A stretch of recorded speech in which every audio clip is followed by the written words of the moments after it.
Hi, I'm going to talk to you about the new museum and tour pages that we've been busy with.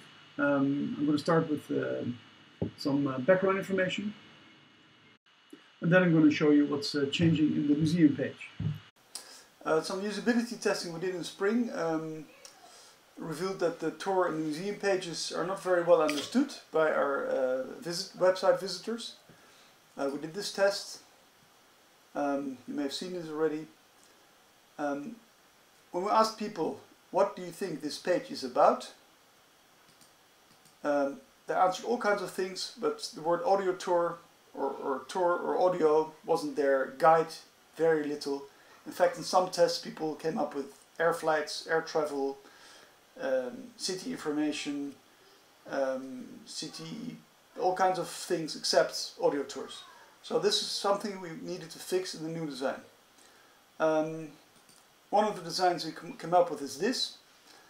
We tested it again, what do you think the page is about, and as you can see, audio tours and tour and audio they're much more prominent. It's a much better page, meaning people get it better, they'll not be disappointed when they open it, they'll understand what's being offered, and they're much more likely to download something or do something on the page, which will improve our conversion and therefore the success of our company.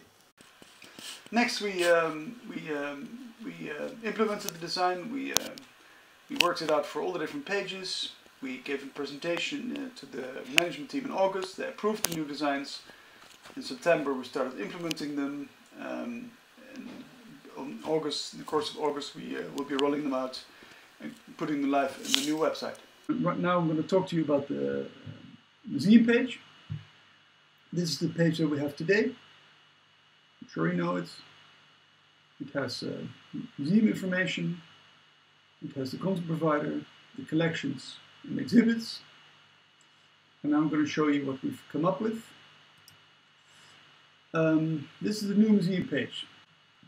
It's the same information, mostly, some new information, but put differently.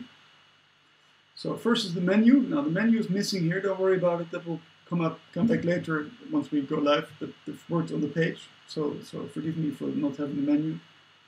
The main picture here is much smaller. It's just a thumbnail, just to give people a cue what it's about. It's not really important. What's important is what's inside the museum. So we've given sacrificed the beautiful big picture to make some room for other things. New here is reviews. If you click here, you'll jump down to the review section. Free is new. This here is to give users a visual cue that the language is actually about the audio, about the content. The download is given some more prominence. See, here is the museum info section. Now this is the same information in a new place. Right now it's there, and that now has been moved to here, about the museum. To get all the information, and if it's a lot, you need a read more. Now a new block, which is optional. If the content provider doesn't fill it, it's not shown. But if they fill it, it's here. It's what's new. It's museum news. Lots of information can be put in here. It's also a big 5,000 character field. And then the practical information, where is it, when is it opened, that's here. And if there's more opening times, you put it there.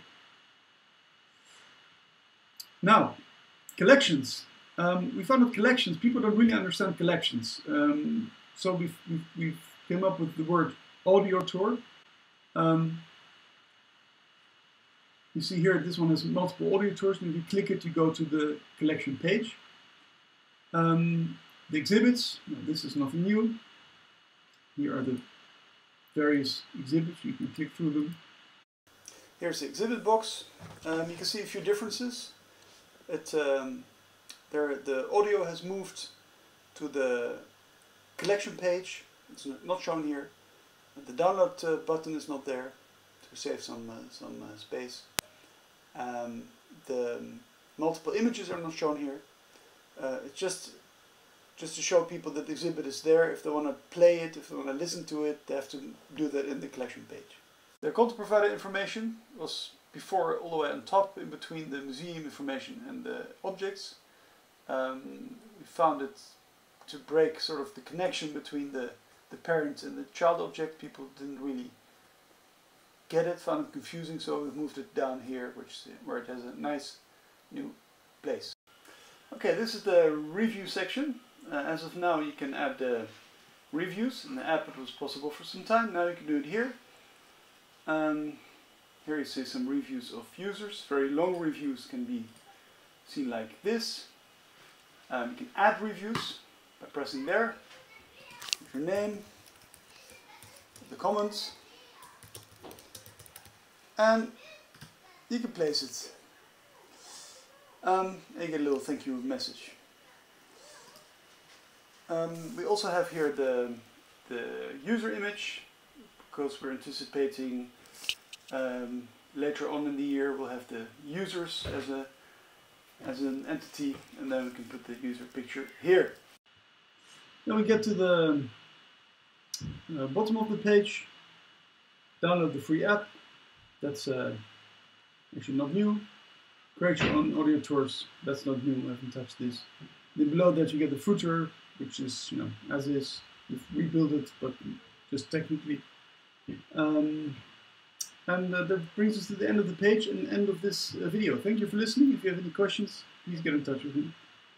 I'm going to make more videos about the mobile version of the museum page, about the collection page, desktop and mobile, also about the tour pages. So keep it posted.